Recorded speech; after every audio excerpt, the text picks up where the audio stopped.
All right, so there are a few things for us to understand in 25 minutes.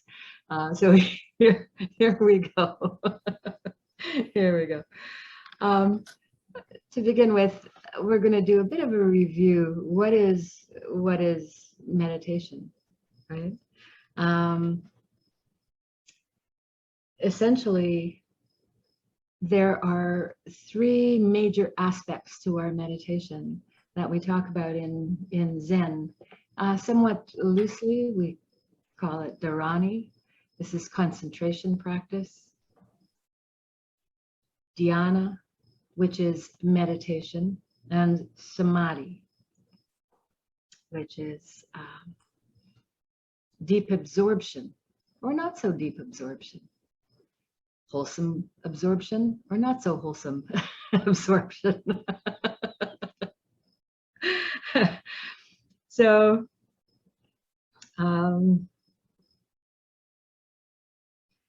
basically, we want to understand that our concentration leads us into a unitive state, which is true meditation, which takes a little while. So we're not meditating in the true sense of the word the moment we sit on our cushion. You know, we're sitting down with intention to come into a real state of meditation or dhyana through concentration or dharani, and enter into absorbed states. And then from there, through this absorption, we can start asking questions, and the answers come with clarity. So another word for meditation or dhyana is actually jhana, Jhana, jhana states. So why do we want to enter into a jhana state, or the deepest aspect of our meditation? Because throughout the practice of our dharani, concentration on a particular object, entering into deep meditation, what's actually taking place is our mind is becoming unified. So what mind is this? Well, we think we have one mind, so to speak, and ultimately, perhaps there is simply one unified mind. But in our existence, for the most part, we have a whole family system, our whole ancestry, for the most part, living in this body right here.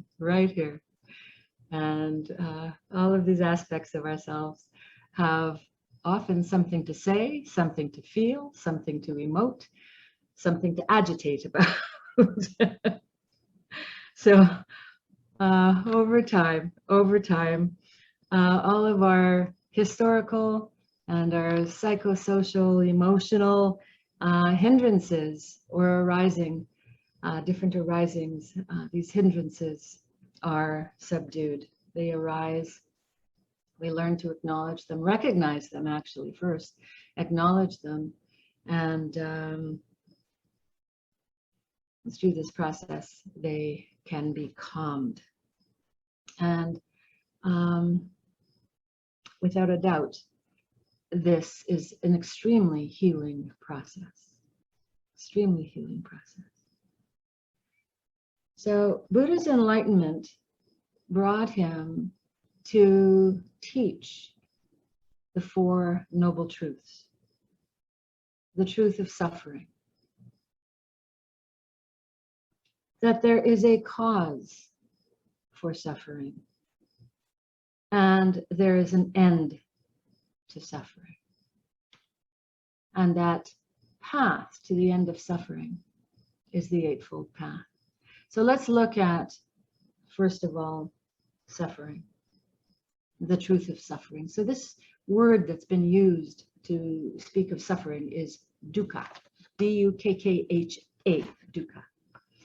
So we usually use the word suffering. In all of our translations, we say suffering, and this sort of explains it, and in many ways. But I'm going to suggest that you think of a wheel and a cart, or a cart with two wheels, and the axle breaks.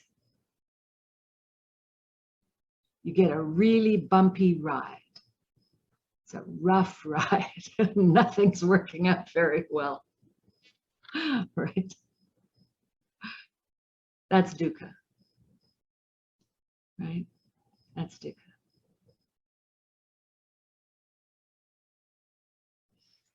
So the path to end dukkha is eightfold, correct? So we're going to skip over the details of the eightfold path, but just very quickly, this is right view or right understanding, right thought, right speech, right action, right livelihood, right effort, and, you ready?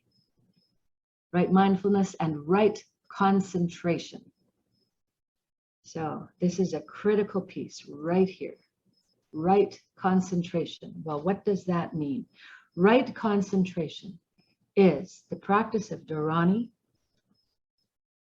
collecting the mind on an object, teaching the mind how to bear on a single object, usually the breath, although it can be anything, but different objects will take you to slightly different places, sometimes radically different places.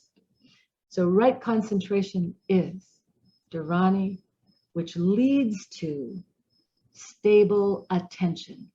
In other words, our attention is not leaping here, leaping there, jumping from one thing to another, okay, outside of us.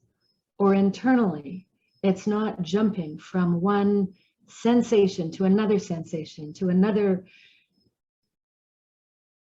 bit of dukkha that we suffer, etc., etc., etc.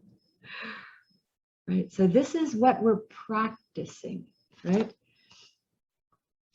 So this is sama samadhi, or right concentration. And in the sutras, this is referred to as jhana.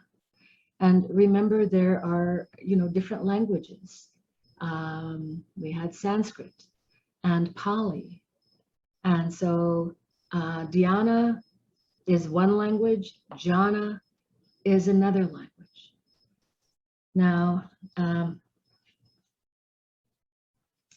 jhanas have not been, oh boy, this is a really long story, but basically jhana practice has been dismissed. Jhana practice has been said to cause people to get stuck in bliss. Oh dear.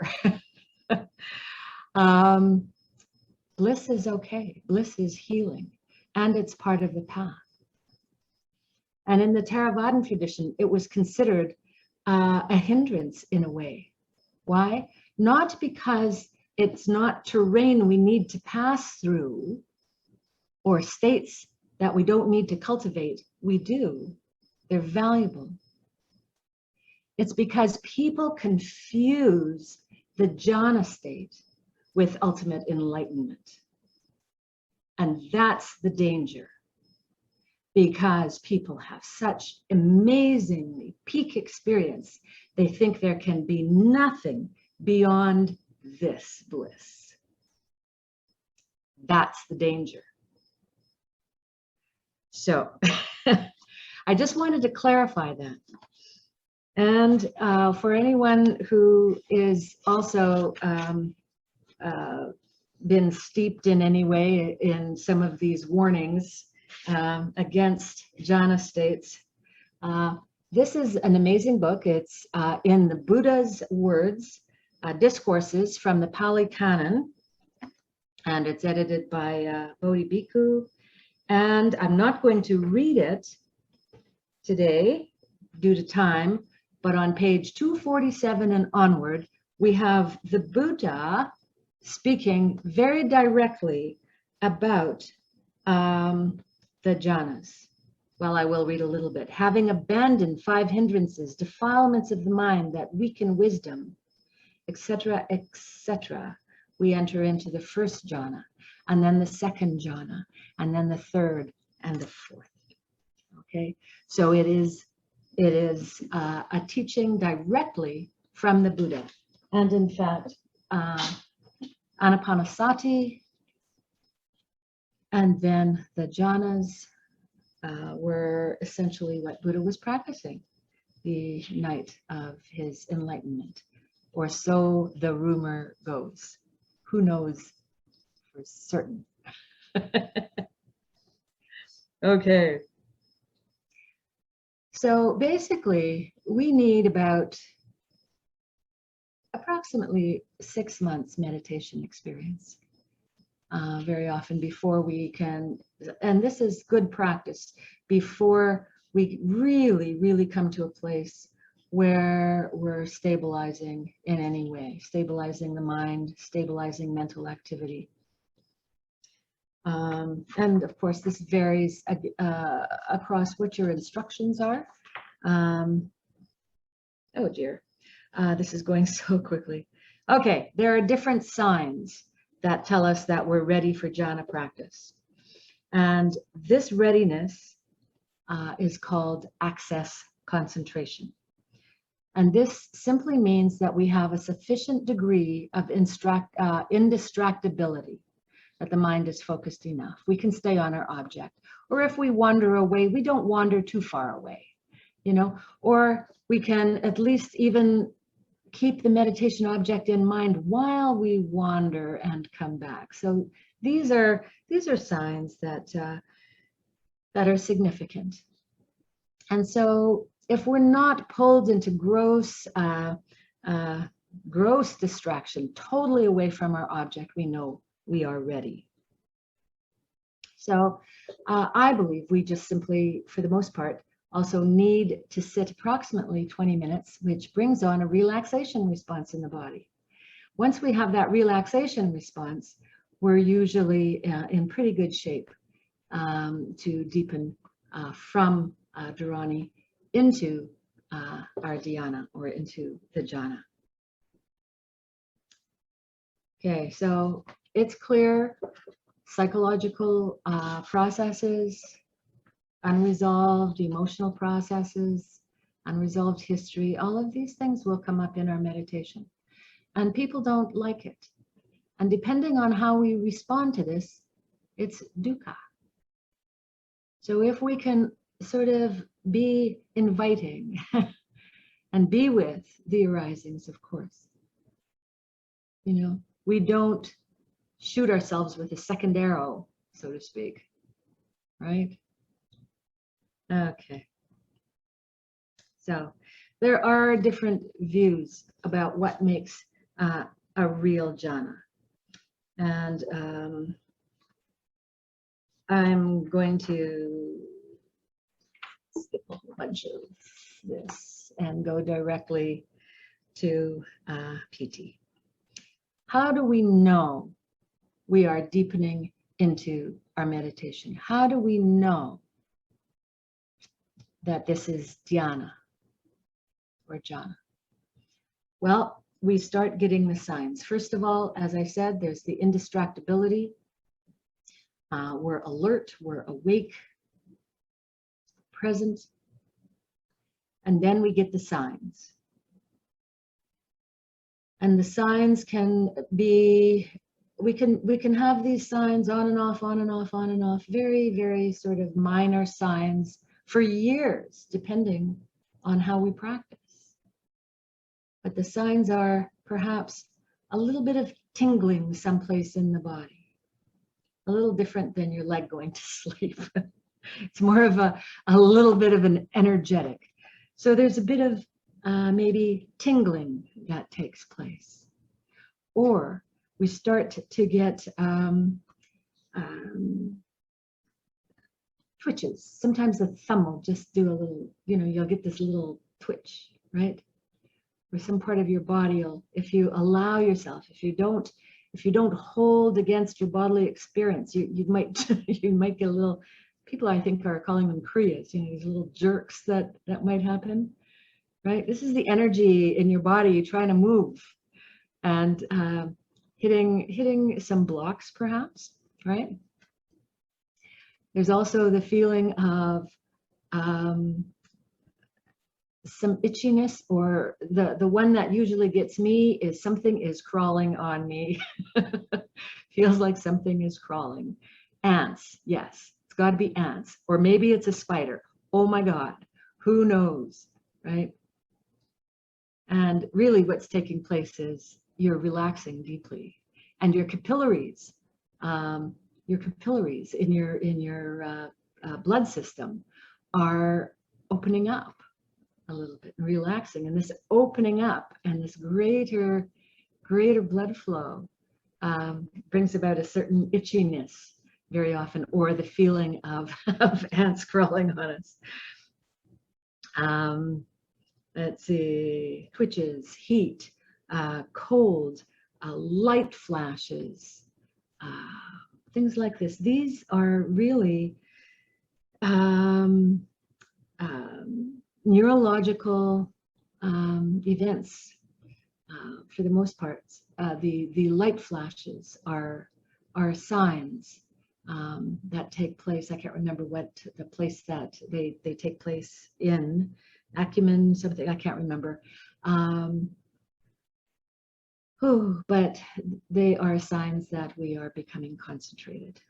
So Piti itself, this is all called Piti. And this is a very physical aspect of your meditation, of the signs that you are entering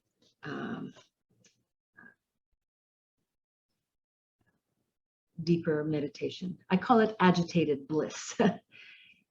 Agitated bliss. Yeah. So it takes a tremendous amount of energy to maintain a Piti state. Lots of energy. So Piti is in the foreground. It's a kind of a bliss that, sometimes I wonder, why do they call this bliss? Because it sure is not pleasant. Okay. So this is where a lot of people get knocked out of their meditation. They think something's wrong with them, or they think the meditation is doing something bad to them, right? But a great deal depends on how clear your system is, how opened up your system is. This is why things like Qigong or our physical practices are so important, because they help open up this body, help clear the contractions, help the energy move. So even if we are not tuned into how our energy is moving, at least it is moving. And it makes a very, very important and significant difference in our meditation. So Piti essentially is Kundalini. People talk about, the rising of Kundalini. That's what it is. It's a sign that the energy is moving. And a lot of the extremes that people experience in these Kundalini experiences are because, as I said before, there's not enough clearing, or people are forcing the movement of these energies against the system that is not prepared for them. Okay. Yes, Kundalini, or in Tibetan, you've heard of Tumo heat. Well, this is the same thing. It's just that it's worked with slightly differently. The focus is different, right? So Piti is the rising of this energy, the opening of this body to this breath, to these feelings, to these mental emotional states, and to this whole phenomena of existence. So in Piti as well, you're going to sometimes experience, if your eyes are closed, Or sometimes if your eyes are open, but it's more evident when your eyes are closed, you'll experience what's called a Bindu of Light or a nimitta. Tiny little Bindu of Light, little dots. You know, they might appear and slide off, you know, the screen of the mind. You know, so if this phenomena is taking place, that's perfectly natural, and all it means is that it is a sign that the mind is concentrated. So as we move through the different jhanas, or the different degrees of depth, the Piti experiences change. And there are a number of grades of Piti, which I'll have to get into some other time. There's 5 grades of Piti. And you can identify them with perhaps the intensities and even the different colors that might arise. So the first key, oh boy, I could go on and on about this, is, you know, butter lamp color, a little orangey yellow, right? None of this matters. So very often when people say, don't bother with this phenomena, you don't have to bother with this phenomena. You don't have to have names for it. You don't have to, but it does help to understand what is happening to you. And I wish I would have understood some of what was happening to me, because I wouldn't have spent as long as I did riding with a bumpy wheel. Okay, so eventually, as I said, this takes a great deal of energy. So what happens is these Piti experiences start to move into the background, and what we call Sukkha moves into foreground. Sukkha is deep contentment. It's happiness. So the sort of agitated, sometimes remarkably joyful blisses and visualizations and experiences that some people have, not everybody during Piti, drops, and we move into Sukkha, happiness, Sukkha, happiness, Sukkha, happiness. And this is more of, we've cleared a lot of the emotional, a lot of the emotional and physical blockages, and now everything is just smoothing right out. This is Sukkha. And Sukkha itself also deepens.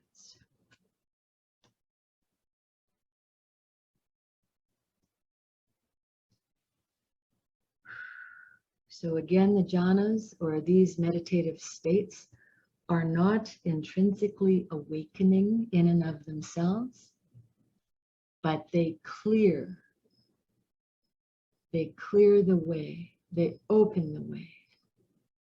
They are a path toward your awakening, toward your purification processes.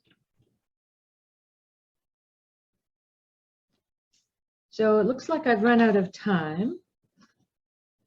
I could do this for another long time. We could turn this into a whole course if you like. Ask Eckhart.